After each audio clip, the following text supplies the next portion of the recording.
Lights out! Now you want to get nuts? Come on! Let's get nuts.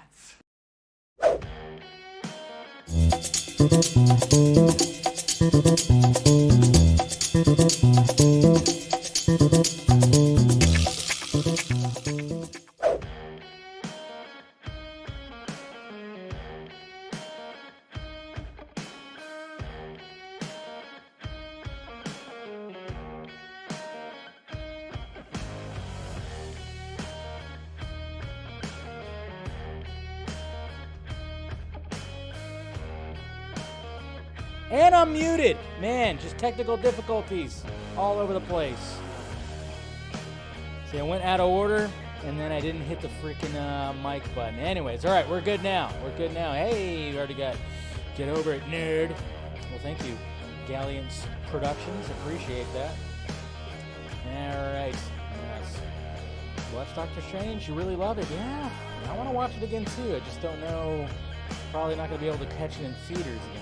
Sure. What's going on there, Jose? Good to see you. Good to see you. All right, what else we got? We got we got Mr. Fear Jason right here. All right. Yeah, we got Mattia, of course, throwing that shade. Mr. Music Man. We got Tyler right here. Jesse. What's going on, JD McRae? Got Eric right here, too. Yeah. There's some of that. Yeah. Then we got Mr. Eric Patterson. How you doing? How you doing? Well, what? You're joking? Uh-oh. Oh, and then we got Mama Film Junkee here. You're in Pomona. Oh, going to LA Fair. You didn't invite me. It's fine. I got work and that stupid day job, right? What's going on, Rosemary? Good to see you as always. Ahoy, ahoy, Mr. Jason McKenzie. All right, we got Ryan and see what anybody else said. Amparo, yeah, no sound. We're good now, though. We're good. We're good. We got Russ here. You know, he just wants to get banned, apparently, so, be on the lookout for anything that he says to ban him. That's what he does. That's what he wants. Tony! What's up, Tony? How's it going, buddy? Good to see ya. All right. Opening music's done. Oh, and then we got Kat. Meow. Kat's here. Good to see you, Kat. Always good to see ya. All right. Oh. We got Vanimation Films as well. All right. So we're all here. We're all good. Let's talk some movies. Make sure you smash that like, thumbs up. Make sure you're subscribed to the channel. And, of course, you got the notification bell on, all that stuff. You got the Patreon down there if you want to help out the pirate ship like that, or if you get to help it out by joining and becoming a member of the Film Junkee Empire. And then, of course, shirts and stickers down below. I need to revamp the merchandise closet. Yes, for sure. And we got somebody right here. Walter. How's it going, Walter? Good to see you, buddy. All right. Hey, we got another one, too. Trolling is what God put me on this earth to do. Well, troll away, sir. Troll away. Nothing wrong with that. I need to fix that delay, too, because there's supposed to be, there it is. That's supposed to show up right there. I need to fix the delay on that. Definitely need to fix the delay on that. Anyways. All right, guys. Hopefully you guys are having a good Wednesday. I'm having a pretty good Wednesday as well, but we got some things to talk about, some interesting things. See, you know what I love about the fact that, there's always, information is always coming at her, I almost said it very inappropriately right there. I almost said coming at her face, and that just doesn't sound great. It's always coming at us. Information is always coming at us. Yeah, starting off the show very well here, guys. That I love the fact that it's like, all right, let's go to the Twitter feed, because there's always just other information that comes out right there. So, yeah. Anyways, ignore that. Yeah, we're already starting off. Hey, it is Hump Day, by the way. So, of course, I'm starting off the, right out of the gate, just being raunchy. But we're gonna get to the tweets and. Some interesting things happen that it's not going to be part of the topics, and then it becomes part of the topics, which is good. You got to love it when that happens. So let's get to these tweets. All right, here we go. Let's remember to put that on. All right. Okay, we're good. All right, so, of course, look at that. I mean, we've been talking about this. Mr. James Hong. Finally getting after 93, he's 93 years old. It's not after 93 years, but it's after probably 5 decades at least that he finally got his star on the Hollywood Walk of Fame, so congratulations to him. We've been talking about that. Just a really great picture of him right there. Love that. Love it. Absolutely love it. And then, hey, look at this. Nobody's hyped for Avatar. Nobody, right? Nobody? Nobody cares. Who wants to see Avatar? Fucking A, right? The teaser for Avatar, The Way of the Water, finished its first 24-hour online window with 148.6 million views, according to Disney. I know, but then, of course, it says according to Disney, and then you start going, wait a minute. Wait a minute. Is it real? Huh? Yeah. No, but obviously they take the analytics of all the, the YouTubes, the Twitters, and everything. They try to take as much as that. This beats the recent Star Wars films and puts it second overall for most views within the first day of launch. So...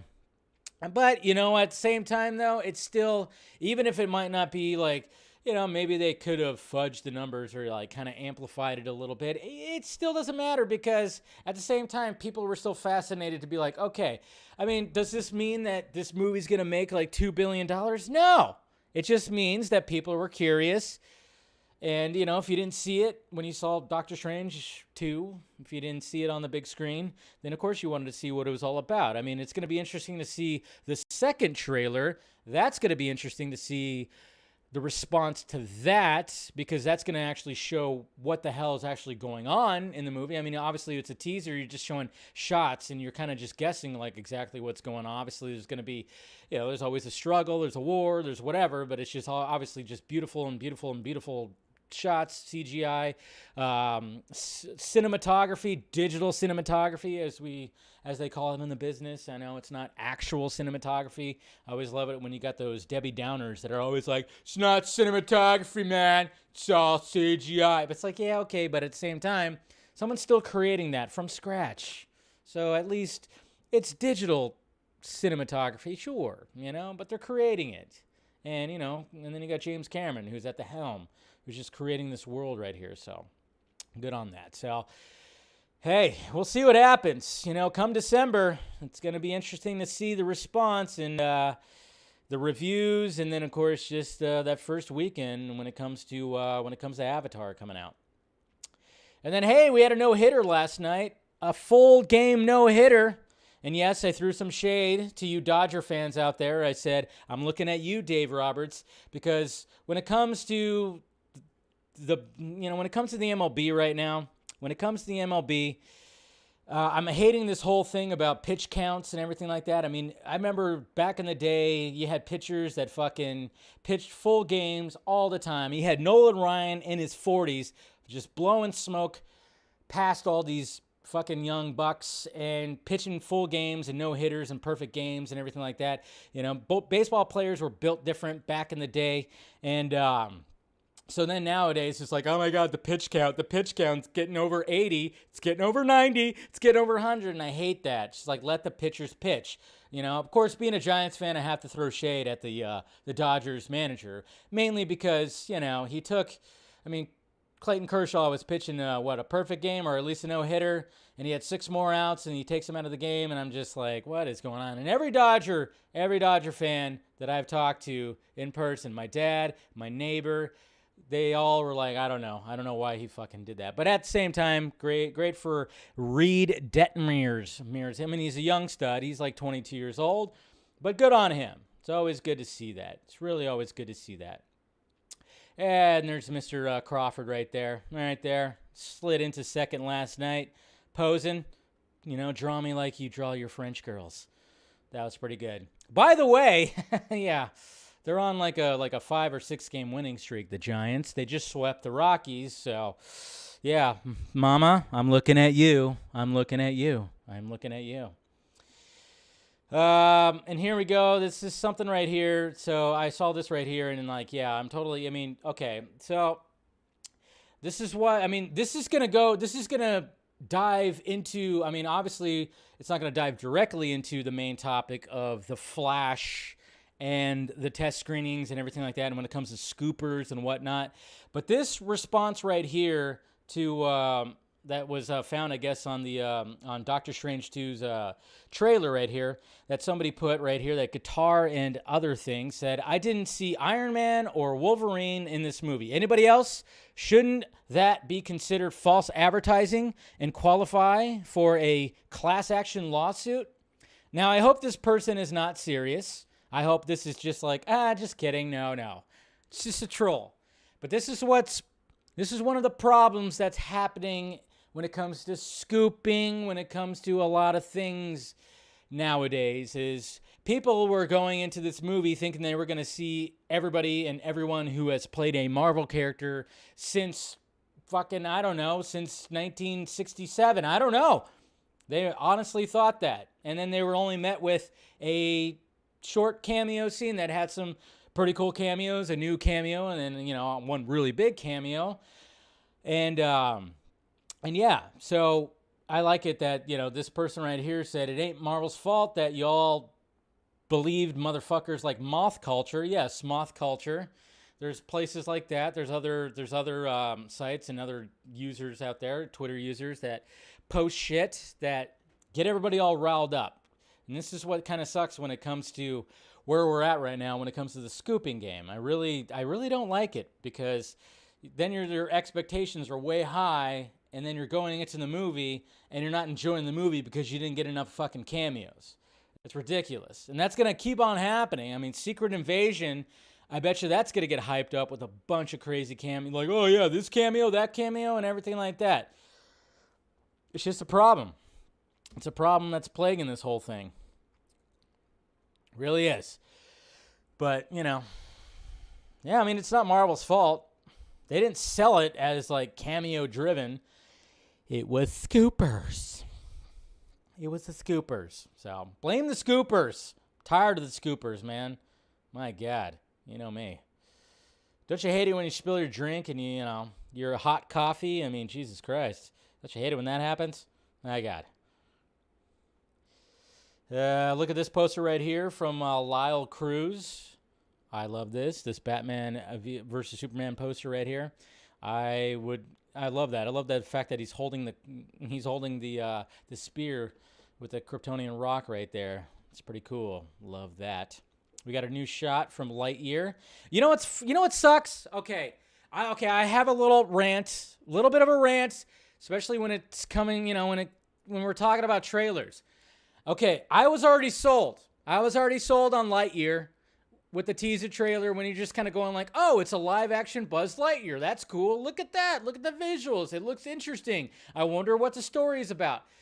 But then I go and see Doctor Strange 2, and they have the second trailer that got released. I didn't watch it online. And then they released the second trailer, and full on the plot just totally laid out. And I went, oh, well, that would have been cool if I didn't know any of that. And I was like, damn it. I was kind of frustrated. I was like, oh, well, shit. I was sitting in the theater going, well, shit. I didn't know it was going to be like this crazy time jump thing and whatever the hell. I was kind of disappointed, but I'm still going to go watch it. But I just was like, man, I was perfectly okay going into Lightyear just knowing that this is a live-action Buzz Lightyear. I didn't need to know anything else. But then I got like the full plot. We got the full plot in the second trailer, and I went, shit, man. That looks like garbage? All right. If that's what you say, Jesse, it's fine. But I think it looks good. I'm enjoying it. And then let's enjoy this dog right here. This dog just, I mean, geez, talk about a dog that just mimics whatever. I mean, let's put some adorableness right here. Man, it's crazy how smart dogs can get, right? I tell you. He even hops. Look at that. Jeez. Adorable. Yeah, for some reason, like I said, I've been saying it all week. Twitter's just been putting all these like dog and cat like videos all over my timeline, which I'm not, I don't mind, because it's definitely a fucking timeline cleanser with all the, the cesspool that is Twitter. So I'm okay with it. I'm okay with it. And then check this out, guys. This is fucking awesome right here. Look at this. Look at this. Okay, So here's a video right here. You know, obviously, when it comes to the LED, the dome or whatever the hell you want to call it, I forgot what they. I'm totally drawing a blank what they actually call it. Say right there, no, but I mean, talk about coming full circle when it comes to making movies or whatever the hell. Because you know, back at you know when film was getting introduced and you wanted to show somebody driving, they had projections behind them, like in a car or whatever the fuck.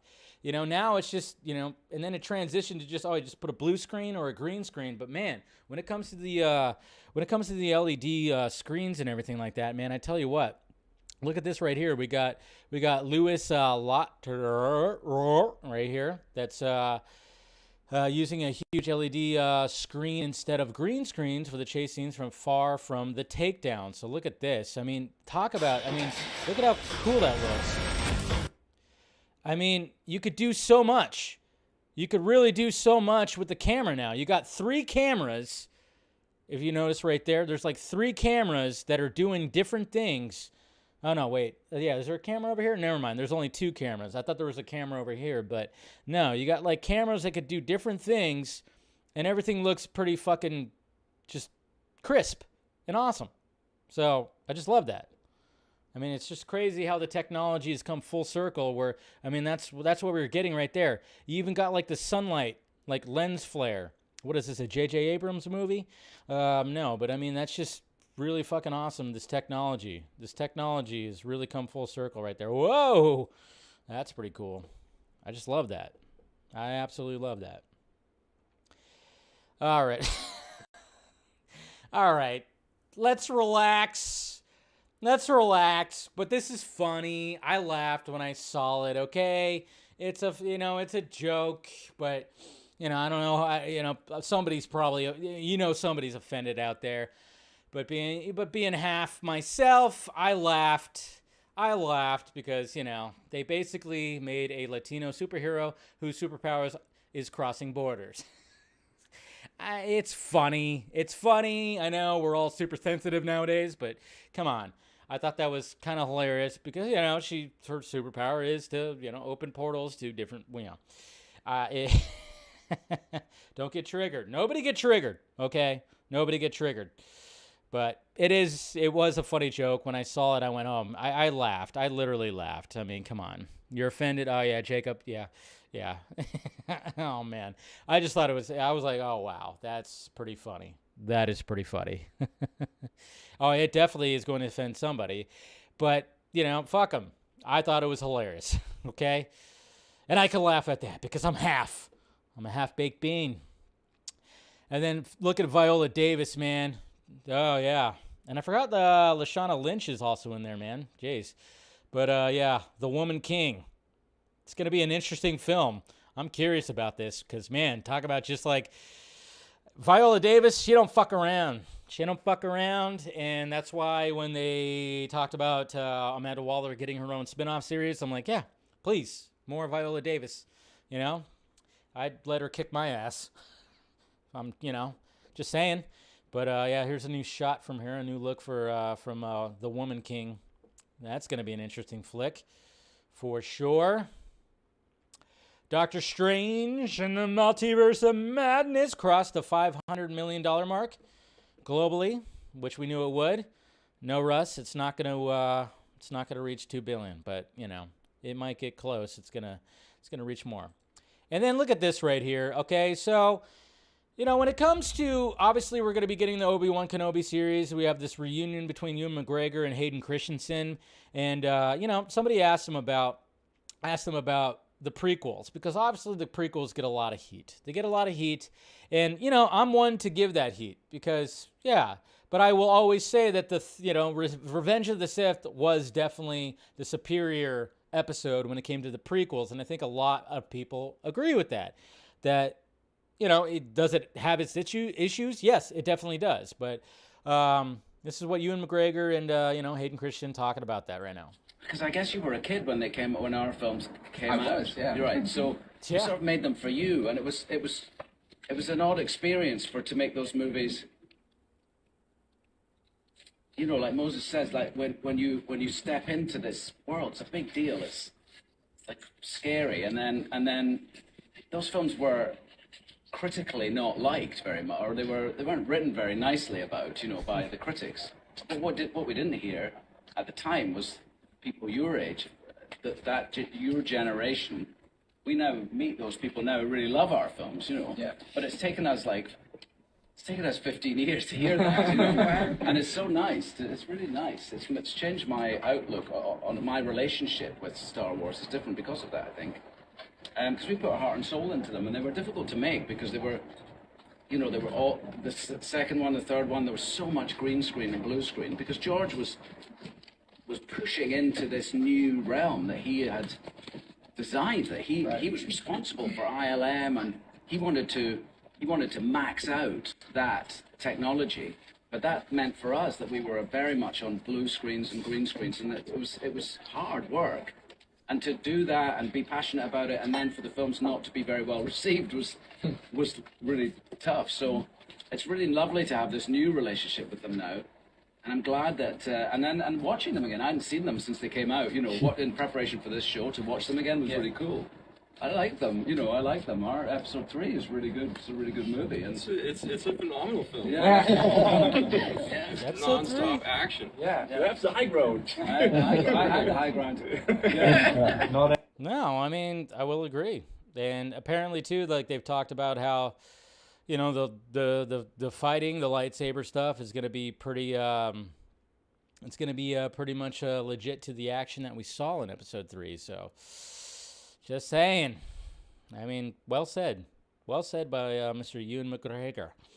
Right there. Here's a new shot from Nope, which adds nothing to... I love the fact when they release, like, still shots. Like, here's a new still shot from Nope. And you're still going, all right, what the fuck is this movie about? All right, we got Keke Palmer. She's probably going to be a scene stealer. We got Daniel Kaluuya. It's like, what is happening in here? They're sweaty. But we still have no idea what the fuck. I mean, we're assuming aliens, obviously, when it comes to Nope. But I just love it when they release a still. Here's the still. And it's like, all right, well, that just doesn't add anything more to what the hell's going on in this film. I mean, I guess that's a good thing, though. You don't want to reveal it too much. I'd like to go in as fresh as I can into Nope. And then Warner Brothers Discovery ad sales. Yeah, Warner Brothers Discovery Upfront is only 1 week away. Make sure that you tune in here to follow all the action next Wednesday. So next Wednesday, we got Warner Brothers Discovery Upfront. It's going to be interesting. We'll see what they have to say there. Of course, a lot of people are thinking they're just going to come out and be like, restore the Snyderverse, and then walk away. Like, see you later, As much as that would be awesome, but I don't think there's going to be that there. But, maybe there'll be something, we get a little tidbit of something. I don't know. But I don't know what time it's going to be. I'm sure they're going to announce that. And next Wednesday, Film Junkee Live will be, I'll be covering it, of course. So that'll be interesting. Check out this crazy green screen.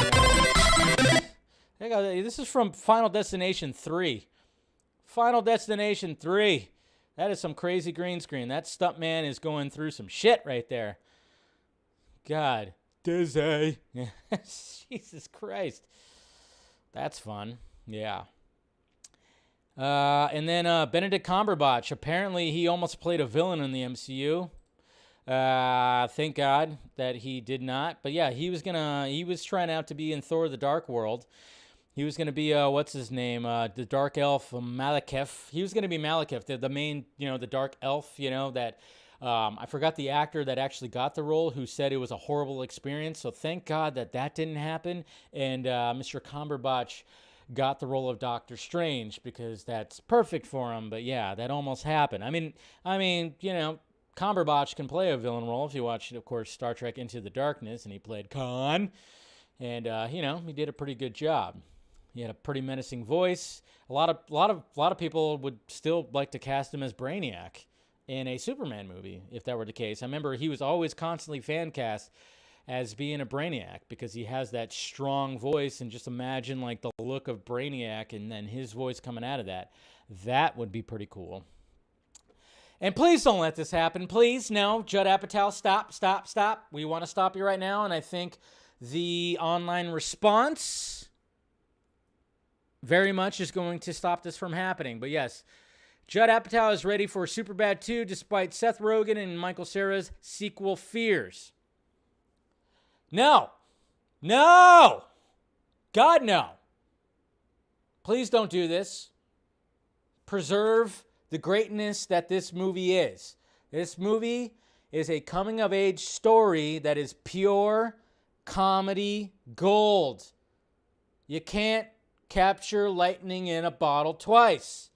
Do not do this, Judd Apatow. Do not do this. Okay? We don't need this. We don't need to see the adult versions of these characters. We don't. Okay? And apparently, it's not only just Michael Cera and Rogen. I don't think the other two want to do it either. Please, for the love of shit, do not do this. We don't need a sequel to Superbad. Preserve the greatness that Superbad is. I think it's one of the best coming-of-age comedies out there. It's so freaking quotable. It's so freaking hilarious. Please do not do this. Don't do this. Oh, God. Stop it, Joey. I'm going to kick you out. Jeez. You know how much I love it. You know how much I love it when they turn the letters into numbers. Fuck that shit. No. And then here's randomly Henry Cavill pulling out some kebabs right here. You know, he knows what he's doing. So majestic.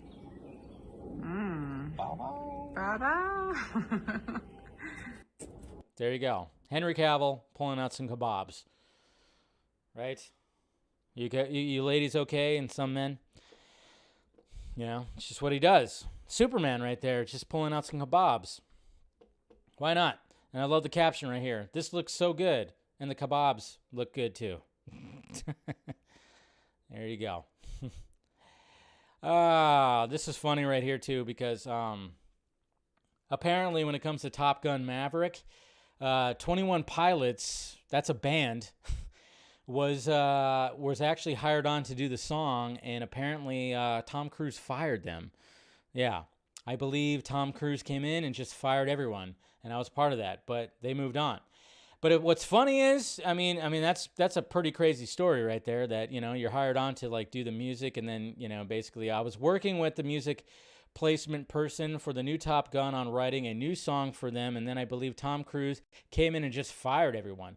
You've seen the Top Gun thing that he's got. The trailer has been out for like 3 years, and there's been a few overhauls. I was part of that, so they moved on. I was actually pretty soon after that they brought me into the show to show me parts of the movie and what they were looking for and stuff. And I got word that was like a wholesale swap.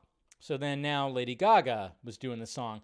But you know what's funny? There was like another article that said like Tom Cruise fired 21 pilots from Top Gun. And I'm like, all right, they worded that headline just like that to get people to scratch their heads, right? Because 21 pilots, and it's a pilot movie. It's a movie about, you know, piloting. And it was just kind of funny, but yeah. But apparently Tom Cruise, I mean, we've heard him go off. Remember that whole thing with Mission Impossible set and you know, COVID and everything like that. So, yeah. I mean, I don't be saying Tom Cruise don't fuck around. He don't fuck around. We've seen that. Disney Plus has reached 137.7 million subscribers. Wow. It's gotten up there. And she's back. Hayden Panettiere will reprise her role as Kirby Reed in Scream 6. Of course, they're going to bring everybody back. I'm over the whole Scream thing. I mean, after Scream 5, I was like, all right, what else? Why? What the fuck? I mean, how can they constantly, and they, you know, yeah. I mean, they got to kill Gale next, right? You know, they killed Dewey in the last one. Spoiler alert. Sorry. Didn't mean to say that. But, you know, I mean, it's like, come on. They killed Gale. They're going to kill Gale in the next one. They have to, right? I mean, it's only a matter of time. I mean, it's just like, I made fun of it yesterday of like, Sydney and Gale should just call the cops and just be like, hey, there's some disgruntled 20-something-year-old swinging around a knife dressed as Ghostface. Can you do something about it? They're not superhuman. It's not like Halloween I could buy a little bit more because I think Michael Myers is actually superhuman. But when it comes to Scream, it's always just disgruntled young people that watch too many movies. But apparently, she's coming back. All right, cool. Whatever. It's fine. And then speaking of Top Gun Maverick and the director Joseph Kosinski, yeah, you guys should really watch this film. If you haven't watched this film, this is a really good film.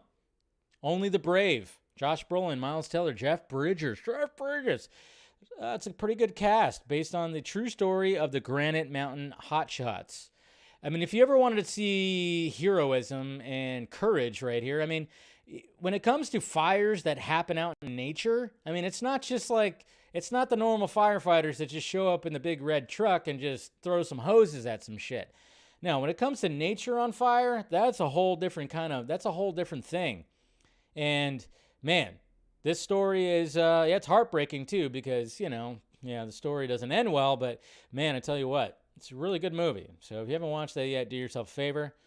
That's right. Bring out the brooms, baby. 7-1. Almost said 1. Yeah. Anyways. And then we got some Colbert throwing some shade right here because after directing episodes of The Mandalorian and the Book of Boba Fett, Bryce Dallas Howard would love to follow her father's footsteps and make a Star Wars movie. And Mr. Steven right here said maybe she'll get lucky and they'll have to reshoot Patty Jenkins' Rogue Squadron. Because, I mean, it's just kind of funny because it's like, yeah, Ron Howard got to direct a Star Wars movie, but that was because halfway through, they were like, we don't like what you guys are doing, Lord and Miller, Phil Lord and Chris Miller, so we're going to fire you and then bring in Ron Howard. So, I mean, the joke is good. I dig the joke, but man, yeesh. And then speaking of Star Wars, Mr. Michael Waldron, we've been talking about him all week, who, of course, wrote Doctor Strange and the Multiverse of Madness. Apparently, he's also penning Kevin Feige's Star Wars film. That's right. Kevin Feige is making a Star Wars movie, too. Oh, man. Screenwriter right here. He says, we're finally into it in earnest. I mean, I'm writing away. It's a lot of fun. I'm enjoying having the freedom on that to do something that's not necessarily a sequel or anything. It maybe has a little bit less of it just doesn't have a bunch of TV shows and movies that you're servicing on top of it the way I did with Doctor Strange. So it's nice. It feels like a different exercise. So that's kind of reassuring that the fact that, all right, we're going to get this spin-off Star Wars film produced by Kevin Feige, that's not exactly going to be, it's not a sequel. It is like a spin-off. It's part of the world. But what I'm gathering right here from Mr. Waldron is the fact that, oh, wow, this is going to be something fresh, new, and different. I mean, there's going to be some little bits of something when it comes to the Star Wars world, but it's going to be very much its own thing. I'm kind of curious to what it ends up being. But, I mean, it is kind of cool, though, that, all right, I like what he has to say right here. It's going to be interesting what this Star Wars film actually is. Something fresh, something new. Let's take the world. Let's expand it. Got to get away from that Skywalker saga, So, comforting at least. I like those words. Something different. Even though, yeah, never mind. And then speaking of Star Wars, here's a little Grand Inquisitor lightsaber right there. That's pretty cool. Imagine this, guys. All right, I've talked about this before because somebody made the graphic of Keanu Reeves' Constantine in Zack Snyder's Nightmare League. But look at this. And kudos to whoever made this. I don't know if this was Dustin Macy, but man, can you imagine this team like right here, that a secondary team? So you got the main Nightmare Justice League team, right? Which, of course, we all know who is in there, who's part of that. But imagine, like, halfway through, this team shows up. We're all thinking that Alfred is dead, right? And I think we've had that assumption that, what if Alfred is dead? Alfred died when it came to all the madness, so Bruce is very much alone. No. In fact, Alfred is leading this second team that has Oliver, Green Arrow, that has Deadshot, that has Constantine, that has Swamp Thing, and then King Shark. Hey, why the fuck not? That is insane. I like that. So, yeah. I'm telling you. So whoever made that, good on you. I thought that was kind of cool. That secondary team. We need a Deadshot. We definitely need Deadshot. We need Deadshot in the Nightmare world, right? And I think Constantine would be cool in the Nightmare world too. Yeah. That'd be pretty interesting. Yeah. I like it. I definitely like it. Definitely like it. Loki Season 2 listed to start shooting on June 6th in London. So that'll be starting there. We'll probably get some set images of that. I really enjoyed the first season. This is a pretty cool poster right here. Tell me something, my friend. You ever dance with the devil in the pale moonlight? That is awesome. Artwork by Peter Strain. Good for you, sir. I really dig that. That's a cool poster. I like it. And yes, going back to Scream 6, and the fact that I'm like, Jesus Christ, Sydney is probably exhausted. This is how Sydney is going to, respond to this. Excuse me, I'm Eric Lensher. Sounds Xavier. Go fuck yourself. Yes. That's what I would do. I'd be like, all right, go fuck yourself. I'm tired of these young fucking kids, disgruntled kids that are just watching too many goddamn movies that are, you know how many times I've been like scraped and stabbed by a knife? I don't need that anymore. No. And then, hey, another one bites the dust. Joanna Fuentes. Now, I couldn't find the tweet, but if I'm not mistaken, hasn't Ray Fisher talked about her and how, I think he has talked about her, right? When it comes to Miss Fuentes, I think he's definitely talked about her, but apparently she's next to bite the dust when it comes to Warner Brothers as communications chief. I think. Am I wrong on that? Yeah, Ray's called her out. Yes, thank you, Stephanie. I was like trying to scroll through before, and I was like, oh yeah. And I thought he might have called her out on his tweets, and I couldn't find anything. So, yeah. So this is good. Joanna Fuentes is about to exit her post as head of global communications for Warner Media Studios and Networks Group.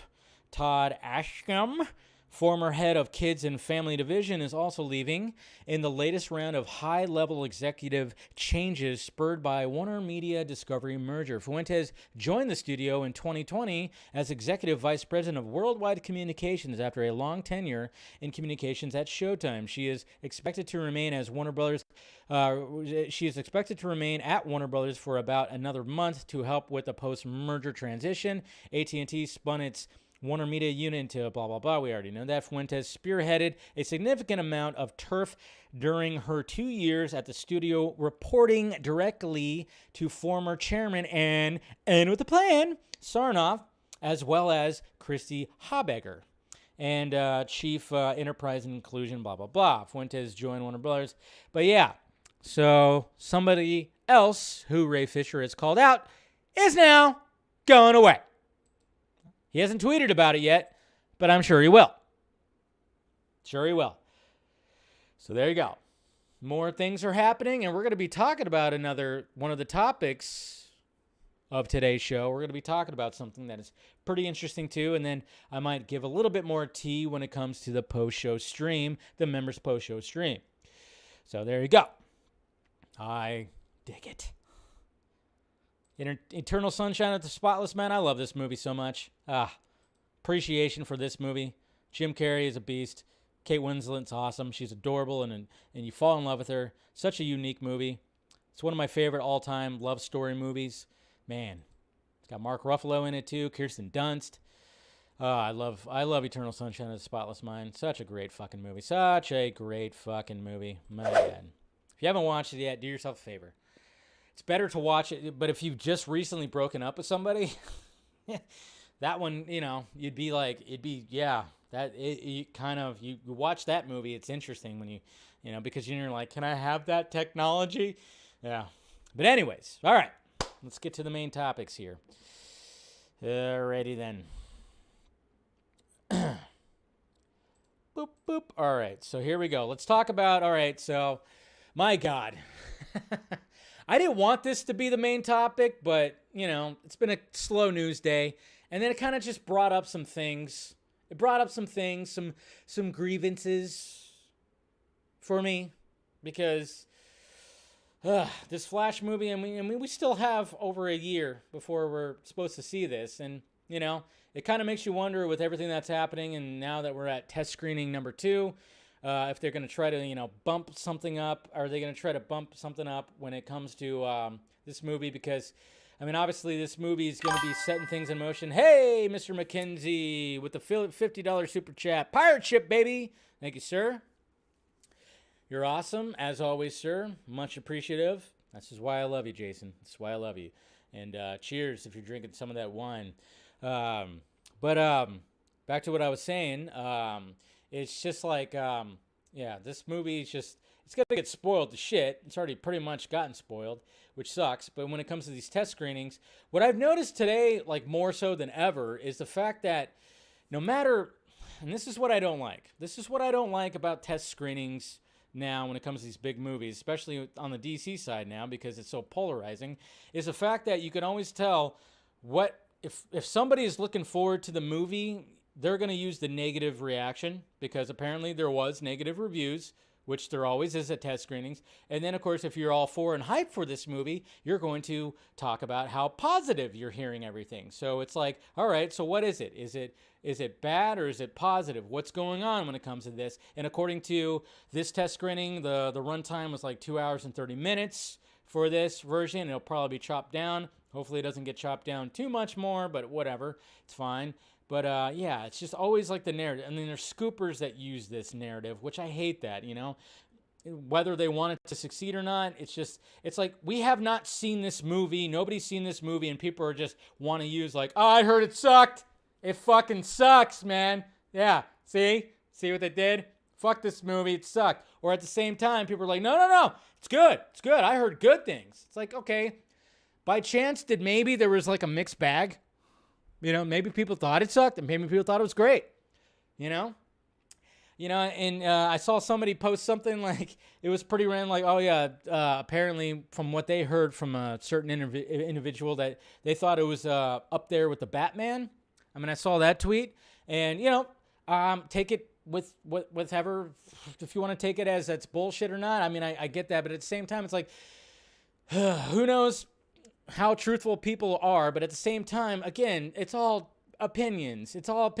Like, people are going to think it's great. But the thing is, nowadays, people are going to go into these movies with such a bias. Fucking A, just go back and look at my Justice League review in 2017, my first reaction and everything like that. I went into that movie with a bias. I did. I wanted that movie to be something great. I wanted it to be still a Zack Snyder film, even though deep down I didn't feel that. And what did I do? I try to praise it as much as possible. But then, of course, after that wore off, like 3 or 4 days later, I unleashed and said, fuck, what the fuck was that? That was not Zack Snyder's Justice League. That's right. If you go back to that video, I actually said that was not Zack Snyder's Justice League. So still waiting for my residuals for the name, Zach. If you just hit me up. Anyways, no, but yeah, I think we just when it comes to like a lot of these stuff, I even saw somebody who's in the scooping game say like, well, the question is, are they going to fix it? And I went, okay. So again, a movie that people have not seen, you're already going, they need to fix it. So what's there to fix if you haven't seen it yet? That's what I don't like about where we are right now when it comes to all this. And now test screenings are not secretive anymore. It's just when there's a test screening, it's just known and it gets blown up. The Flash was trending today and people were talking about it and everything like that. And I'm not sitting here going in and I'm thinking it's going to be the greatest, CBM possible. No, but I do hope it is something different and special. I have talked to people that are working very hard on this movie and that got brought into this movie because they saw something special about it. I'm hoping Ezra gets his due when it comes to this. A lot of pressure is on him. A lot of pressure on them. Sorry. But Andy Muschietti, I love him as a filmmaker, so I'm rooting for him. So there's still, it just doesn't matter. You could just say all that. But I've been called a racist for supporting this movie. I've been called, a clout chaser, all this kind of stuff and everything like that because there's certain scoopers out there that want this movie to fail. So when they go, oh, well, I heard there was like some negative reviews, they're going to use that. But then, of course, you have people who are hyped for it. Like, you got Flash Movie News. Flash Movie News are totally hyping this movie, which people think they're, that's just run by Warner Brothers, which it's not. But it's just kind of funny how people assume that. It's just fans that are kind of doing their thing and whatever the fuck. But, they want this movie to be successful. So obviously they're going to be like, hey, we've heard positive reviews. This is what sucks about the whole test screening thing. Like, I get why studios have to do this. They want to test it and make sure everything's good and great and whatever the hell. But at the same time, it constantly gets leaked out. There's nobody that's going to keep their mouth shut in this age of, hey, let's put everything online, threads and social media and everything like that. It sucks. It sucks. But, I guess what can he do? What can he do? You just really notice, you just know, like, okay, so why would I believe any scoops from this person right here when you're calling it the flush? You don't want this movie to be good or successful, so why would you're just going to spoil the movie, or you're going to say how bad it is by what you hear, so why would I want to take anything from you, and you might make up bullshit. But then at the same time, it's like, well, why would if you're hyping up and everything is that you're saying is fucking, oh, this movie is just amazing. That's what sucks. You got two extremes going on right here, two very much extremes. And it's kind of funny too, because you see that right there, that the card that says that somebody wrote suck on it. That's not that's an actual like test screening card, but apparently it's from Videodrome. Remember that movie? Apparently when they did a test screening for Videodrome, somebody wrote that. That is I found that and I was like, oh wow, somebody put sucks or whatever on a card when they filled it out at the end. Apparently that was for Videodrome. Long live the new flesh. I think Videodrome's excellent, so I'm just saying. But yeah, that's where when it came to finding like stuff for like a test screening, and I saw that little that card right there that I used on the thumbnail. I'm like, wow, that was from Videodrome. So anyways, but yeah, everybody wants it to fail. I know there's people that want it, not everybody, but people want it to fail, which is like, it's interesting. And it's weird. Everything's gotten tribalistic when it comes to these things. Remember, it was always about the filmmaker's voice, creative voices. We want the Snyder Cut to get released because we want the artist to get his vision out there. But when it comes to Andy Muschietti, fuck that guy. Fuck him. No, we don't care about Andy Muschietti. We want them to reshoot the entire Flash movie to fit into the world that we want. And meanwhile, Zach's over in an entirely different studio making something different. But we want Andy Muschietti's movie to get ripped to shreds. Okay? Can we do that to fit what we want? Yeah. That's what's always been kind of funny to me when I just don't understand that. So, and then of course, like I said, there's scoopers that are taking advantage of that. There's definitely scoopers that are taking advantage of that. I don't know. I just can't trust some of these scoopers. When I see that they want to, fit things in their narratives, I'm like, all right, well then why are people even listening to you, to be honest? I don't know. To be honest. Take it. It's like, okay, if it's not for you, you don't want to watch it, the whole Ray Fisher thing, that's fine. It's perfectly fine. But I just, when people are like going to be making up stuff or not making, I don't know. It gets on my nerves. I'm rooting for this movie because I like the character. I like Ezra. I like the people involved, DJ Hirota, the VFX team, even the stunt crew and stuff like that. I mean, I like those guys. Those are Zach's guys. And I like Muschietti, and I'm really rooting for it. And, by the way, this movie's coming out a year from now. I mean, I thought we were all on Warner Brothers Discovery's side. Apparently that's not the case. I don't know. Who knows? Apparently when it comes to some things, it's not the case. It's like, no, we're not on Warner Brothers Discovery side unless they give me what I want. That's what it is. If they give me what I want, then I'm fine. And it's like, all right, but you're not going to always get what you want. I don't know. We'll see what happens. But So there was positive and negative. Overall, positive and negative that came out of that screening, okay? Positive came out of the first screening too. So take it with what you will, you know. That's what it is. All right. Enough of that. Ranting off about that. Oop, not that. This one. All right. MTV Movie Awards. Like I said, slow news day. Okay? Slow news day. So I'm not even going to go really over this big time because it's just kind of cool because, there's some superhero stuff. The Batman got nominated, so I was like, all right. And you know what? The MTV Movie Awards were appointment viewing at certain times. Like when it came out when I was a kid and, into my teenage years, it was appointment viewing. I don't watch it anymore. I haven't watched the Movie Awards in forever. But let's take a little gander on what's happening when it comes to the Movie Awards. Let's see what got nominated here. All right, so we got Best Movie, Dune, Scream, Shang-Chi, Spider-Man No Way Home, The Atom Project, and The Batman. So I've seen every one of these movies. Unlike the Best Picture nominations for the Academy Awards, which I still need to catch up on. I've seen most of them now, but So that's kind of cool. The fact that Dune made it up there, that's interesting. And of course you got Best Show. And it's going to be all these, Squid Game's going to win. Squid Game's going to win. Best performance in a movie. Look at Lady Gaga got her due right here. She didn't get nominated for Academy Award, but whatever. I love how, Robert Pattinson, of course.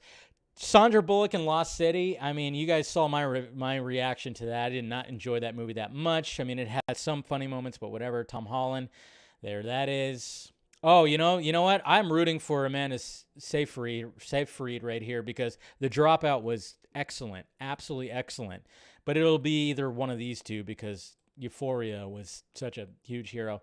Best Hero. Who's gonna win Best Hero? And Robert Pattinson didn't get fucking nominated for this. What the hell? I root for Oscar Isaac. Even though I want Daniel Craig to get it because it was his last James Bond. But, Oscar Isaac. Let's get Oscar Isaac in there. Why not? Best Villain. Hey, what are you showing me here? No habla Espanol, fellas? Yeah, we all know that Colin Farrell should win that shit. Come on. No, not Halloween Kills. Daniel Radcliffe. Oh, my God. And then Victoria, yeah, for you. Best Kiss. I mean, obviously, there's going to be these. I'm of course, I haven't seen Jackass Forever, but Poopy's in the Snake, huh? All right. Interesting. And, of course, Zendaya and Tom Holland. But, hey, let's get some Robert Pattinson and Zoe Kravitz right there. Best Comedic performance right here. I still have to watch Ted Lasso. But look at that. John Cena, Peacemaker, also got nominated. Look at that. I know people hate that, right? Johnny Knoxville. I still have to watch Jackass Forever, but I'd root for Ryan Reynolds, Free Guy, because I love that movie. Best breakthrough performance. A lot of people that, that weren't known before. Hey, she already won the Academy Award. She don't need it. But, yeah, she could win. Best fight. No Batman in the fight. What is wrong with you guys? Guy versus Dude, that'd be pretty cool. Black Widow versus the Widows. Oh man, that was so forgettable. It'll be Spider-Man's gonna dominate this shit. We all know that. Even though I think that the bus fight was actually really damn good in Shang-Chi. I will say that. Most frightened performance. Wow, it's just best team. Interesting. Man, The Lost City really got nominated a lot. You already know the best team is gonna be these three right there. How can it not be? Here for the Hookup. Best song. Man, some interesting categories. But there you go. Just thought I'd, those got announced today. So why not just talk about them? But, it was kind of cool that the Batman got nominated. That shows that, hey, didn't reach billion, but it's pretty damn popular. But I think Spider-Man No Way Home is going to definitely take a lot of the awards there. That's for sure. All right, so this right here kind of fell under the radar, guys, and this is kind of falling into hey, that's right. Casual Batman is back, best actor. Yeah, that's right. You know how hard it was for him to eat that pizza and review the Batman? I mean, that deserves that deserves something. An MTV award, maybe. I'm just saying. That stale golden popcorn thing that they give people, why not? MGM. All right, so this got brought up yesterday, and I didn't know what he was talking about, but Scott in the, not Scott McClellan, but a different Scott, when I did the Twitter questions, asked about the MGM duo possibly coming over to Warner Brothers Discovery, and I had no idea what he was talking about. And then when I found out what he was talking about, I went, oh, because I've been talking to somebody about that. And this article fell under the radar here, guys, which could be really good when it comes to Warner Brothers Discovery and who can take over when it comes to the film division and get fucking Toby out of there. Mike DeLuca, Pam Abdi in talks to join Warner Brothers Discovery. And they are from MGM. This was released on May 6th. Totally fell under the radar right here. But, these two might come over from MGM. DeLuca has agreed to help MGM's new owner, Amazon, during the transition period and is expected to be involved with the company through the summer. It's unknown if he has any kind of non-compete language in his contract, but sources said any new contract will not be finalized until DeLuca and Abdi are officially off Amazon's books. The resignation surprised many. Amazon Variety previously reported this includes MGM's television, Mark Burnett, blah, blah, blah. There's all this stuff. But Warner Brothers Discovery is one of the several companies getting on, blah, blah, blah. So they might bring these people over. And I will say this, that apparently, according to what I heard, guys, Mr. Mike DeLuca right here, he was at one time back when, I don't know how far when, was the boss of Toby Emmerich. That's right. Over here. So, that's pretty interesting. Pretty interesting, right? So he's worked with Toby before. Not sure if it fully ended up well, but, from what I gathered from talking to people like here, from what I've talked to, is the fact that this guy, he's made his mark when it came to MGM, and if he wants to make a new mark over at Warner Brothers Discovery, I think that probably could be a really good choice. And we'll see if Zaslav decides to do that. Who knows? But I don't know. From what I gather, sounds like this could be a really good team that joins Warner Brothers Discovery when it comes to all this stuff. So time will tell. But we could talk about it more in the post-show members stream. Okay. All right. And then, I've been trying to do this segment, and I'm usually late on it. I've been late when it comes to just talking about the month's movies and what's out there, not just the big movies, but talk about what else is coming out. And then, of course, I do a recap of the previous month that I've been doing this year. So we're going to talk a little bit about what's coming out in the month of May. Obviously, we just had Doctor Strange and the Multiverse of Madness. Obviously, we know that that's most likely going to be the big movie of this month. But what was the big movie of last month? I think we all kind of guessed it, but obviously, according to Box Office Mojo, we have Sonic the Hedgehog 2, which was the huge movie of last month. I love it how they break it down right here. Last year it was Godzilla versus Kong. That's right. And so yeah, Sonic the Hedgehog 2 has made this, it's currently sitting at 349, pretty much 350 million worldwide. Obviously, that was the big one right there, and a lot of people enjoyed it. It was great, but, talk about a lot of movies that are coming out, and I'm using Movie Insider right here, that basically has Firestarter. I forgot that was coming out. This year, or this week. I'm probably going to go see that tomorrow.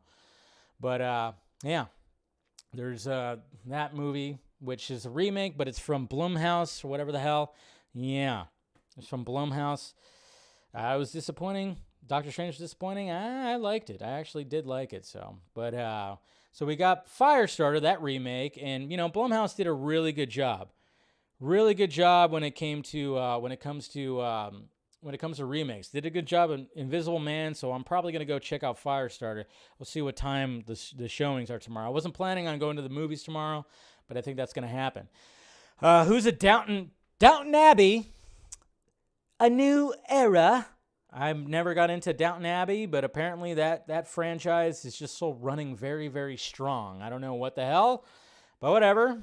But that'll probably do well in a certain group. But yeah, May 20th, we got Downton Abbey, A New Era. It's just weird. A New Era. I've seen the trailers, and I'm like, boring. But then we got Chip and Dale Rescue Rangers that's coming to Disney Plus. Huh? Interesting. And then this is the movie I'm looking forward to because it's Alex Garland, and the trailer looks batshit crazy, and people have been slowly seeing it and talking about it, and the reviews are out. Men, a film that follows it looks crazy. If you haven't watched the trailer, do yourself a favor. And apparently Machine Gun Kelly, Megan Fox, and Pete Davidson have a movie coming out called Good Morning. I don't think anybody gives a flying fuck about that. So, but it's just amazing when you actually look and see, like, man, look at all these limited release stuff. This is only coming out in New York. Yeah, a lot of stuff that's coming out like that. And then, we just kind of scrolled through. We got the Obi-Wan Kenobi series coming out. And then, of course, on May 27th, we got finally, after how long? 2.5 years, Top Gun Maverick, which is getting stellar reviews, which I'm looking forward to. That's going to be coming out, which I think that'll be the second biggest movie of this month. But I think it's going to be pretty huge. It's going to be huge. And then any Bob's Burgers fans out there? I like Bob's Burgers. Do I need a full-length movie? No. I could just enjoy like the episodes that are on that I can watch that, whatever. I enjoyed the series. I think it's great. But, I always find it weird when like, oh yeah, now they're going to do a full-length movie. I'm like, all right, well, you could just do an hour. You could just do a 3 or 4 part, episode thing, whatever. But yeah, okay. So there's all that. And that's pretty much it when it comes to the month of May right there. So we got Top Gun and then Doctor Strange, which are going to be the big money makers. Obviously, Doctor Strange, it's already passed a $500 million. It will reach $1 billion eventually, but I mean, it'll probably by the end of the month, I would say that it would probably be at, it'll be at 800, maybe 900. I don't know. Maybe it'll cross $1 billion by the end of the month. Who knows? But, Top Gun Maverick releasing on Memorial Day, that's huge. That's going to be a big weekend. I think that's going to be really big. That is going to tap into a different market. It's going to tap into the dad market that doesn't want to see cape shit. That's what that's going to tap into. I tell you what, that's perfect. I mean, talk about just claiming that holiday weekend, and it's just going to be, that's going to do gangbusters.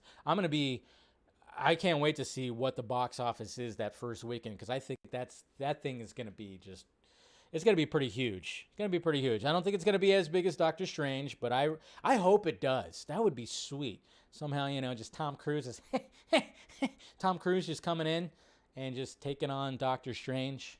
I love it. So there's your May movies, guys. We'll see what happens. All right. Yep. Let's go to the Twitter questions. And then, of course, we'll get to the post-show stream. All right, let's make sure it's all clean, you gotta make sure that everything's good. No bad things. Okay, we're good. Not too many Twitter questions. All right, Mr. Eric Blake. Yo, Dave, didn't want to share this yesterday since I didn't want to rain on Nicotina's super cool parade, so here it is tonight. JL Sunset of the Gods has received some awesome fan art. Cool. All right, so this was fan art. That's cool. I saw this. And we got some Joker right there. A little bit of gunslinger, nightmare Joker. I love the fact that he's wearing a Batman belt. I used to wear some Batman belts. I like that. That's pretty cool. Yeah. No, and I love the fact that you decided to not release that yesterday because, showing respect for Project Justice League. Just like, Nicotina and all those guys will show respect to what you're working on, which I'm supposedly Batman. Cooper Knox, I'm going to come out and say it, calling the Flash movie Flush. Makes it sound like he's going to fight a villain whose shtick is to flush people's toilets, right? Yeah, it's a dumb name. That's why anytime I see it, I just go, Jesus Christ, the flush. Good job, guys. So creative. Ooh, you guys did good. Yeah, I probably would have came up with that when I was in first grade too. Yeah, big time. So that's ridiculous. Carrie, how does one get invited to be in a test screening? I think, I don't know, you have to get on some kind of, you have to like search for it. I've tried before, but then I realized I didn't want to do it. I know somebody, I've gotten invited to test screenings from individuals, but I never want to do it because I never want to see an incomplete movie, to be honest. I don't want to be sitting on like, oh, I saw this movie a year ago. I don't want to do that. I really don't. I don't want to see all that. I just want to see a complete movie. Rosemary, Buttman, Boobman. Buttman! Yeah, I've said that before. I'm more of a butt guy. I am. Nothing against the boobs, but I'm just more of a butt guy. That's me. Q. Speaking of Flash and Speed Force, does God experience time? Oh, that's right. Exhale. Q. Does God experience time? Well, apparently he doesn't, right? I don't think he does. He's not supposed to, at least. I don't know. And then Ryan says, "What's up with Hayden Christensen's pants?" Hey, he's just comfortable. Why not? I know they're a bit high water. They're like parachute pants, but they're high water pants. I don't know. Hey, whatever. He's Darth Vader. He could do whatever the fuck he wants. Nothing wrong with that. All right? Nothing wrong with that. Here's something funny from Dylan. Where do the Sith shop? At the mall. Everything is half off. Zing. I like it. Soups Kenobi, nothing to do with the topics or cape shit, but what would you say is your top 5 James Bond movies? And who is your favorite James Bond actor? Well, I'm new age. I loved Craig. Nothing against any of the Roger Moores, the Connerys, the Pierce Brosnans. Nothing against those guys, and those guys made some great films too. I don't know what my top 5 is. I would say Casino Royale is probably my favorite Bond movie, but I also love like GoldenEye. I mean, and I don't know. I wouldn't even know how to. I would have to like think about that. I remember there was a point where I was watching some streaming service. I forgot what it is. I forgot what streaming service it was, but they literally had a Bond channel, a James Bond channel, not that kind of Bond channel. Yeah, I should really rephrase that. A James Bond channel. And this is all a lie. Movie Ben says. Okay. But yeah, I fucking A. I forgot what it's called, what the streaming service is called, but they had like a James Bond channel, and and for a while I just would have it on, and I'd just be watching James Bond films all day. God, I'm trying to remember what the hell that streaming service is called. Just totally drawing a blank. But anyways, it was great though, because I got to see Bond films, James Bond films that I have not seen, and then ones that I haven't seen in forever. I thought that was great. Did you see yours? You had one? You had one there, Zed? Did you just send it right now? Let me refresh. Oh. Jeez, you guys coming in late. Well, we got Jose coming in late. More proof that MCU fans don't deserve directors with signature styles. Raimi's transitions are GOAT. Oh, yeah. Oh, I'm not going to show that because that's like a bootleg. But I know you're showing when Hong comes in and the transition that he goes through. Oh, no. See that? Yeah, you're right. AJ Fairnot. Fuck you. Stop it. I know there's some people out there that is. Oh, Zed, the new Flash trailer.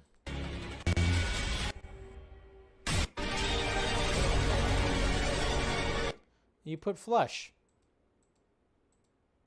Oh, is that? Come on, Barry. Make your own past. Okay. You just put that together real quick, huh? I was waiting for a toilet to flush. All right. Come on, Barry. Make your own past. Make your own past. I thought I was gonna hear a toilet flush. I thought I was like, "Are you gonna do that? How dare you, sir? How dare you?" No, it's all good. But anyways, guys, to wrap up the week, like I said, I mean, there's not. I pretty much give my grievances when it comes to, when it comes to this whole Flash situation. I'm always going to be on the side of, and I get it when people say that they stand with Ray Fisher and all this stuff and the fact that he's not in it. I wish that he was in it, but I've told you many times that they wanted him to be in it. At least the Muschiettis wanted him to be in it. Even Ray Fisher has talked about how he's met with them and how it was nice, it was great. But of course, you got to respect Ray Fisher for digging his heels in and just sticking to his shit. And I love that. I love that about Ray. It sucks that there's a lot of people out there that have used his hashtag. Used the hashtag I stand with Ray Fisher to go against people, and that has been used against me many, many times. So therefore, I don't even use it anymore because it's just been used as a weapon. I hate it when hashtags get used as a weapon. It sucks. Very tribalistic and childish and everything like that. But when it comes to this whole thing, I'm looking at the people involved. Like I said, Muschietti, Miller, DJ, Hirota, those guys. I've talked to those guys. If you haven't seen that stream that we did last year, it was great talking to those guys. Those are Zach's VFX guys, Zach's friends that have worked on it. So I'm like, it's hard for me to just be like, say, fuck this movie and, all this stuff and just shit on it and everything like that. That's something that even Zach wouldn't do, obviously, because there's a lot of people that are involved with it that, maybe, I mean, even if you don't like where the story's going and what's happening with it, sure, at the same time, I get that. And you think that this movie is going to be something, just a piece of shit. Okay, fine. It's totally fine. But, that's perfectly okay. But at the same time, if you are looking forward to it, there's nothing wrong with that either, and it sucks that there's like that divide, and then the people are looked down upon who are looking forward to it are looked down upon when in doing so, which really sucks. It sucks, but what can you do? It's perfectly fine. That's just the way it is. That's the way Twitter is. So let's wrap it up. Good advice, too. Wrap it up. All right, so go ahead and smash that like, thumbs up before you leave. Oh, it's a little loud. Hit that like, thumbs up. Make sure you subscribe to the channel. Hit that notification bell. Patreon's down there. If you want to join the post-show stream, become a member, hit the join button. I'll be doing that right here, and you guys can pick my brain a little bit. So all members, of course, look for it on your YouTube feed. We'll talk a little bit after this show. Let's see, there it is. All right. So other than that, Vodka Stream, I already told you who the guests are for the Vodka Stream, Nicotina, and I think Zebrafet's going to also be showing up too, the guys who worked on Project Justice League. They're going to be the guests. We'll talk about it. We'll break down the game footage and whatnot, and get the details on how, with the great work that they did when it comes to Project Justice League. All right, guys, I'll see you Friday. Patreon, of course, look forward to I will do my Thursday exclusive on there. And, look forward to that. All right, guys, members, see you soon. Everybody else, see you Friday. Talk to you later.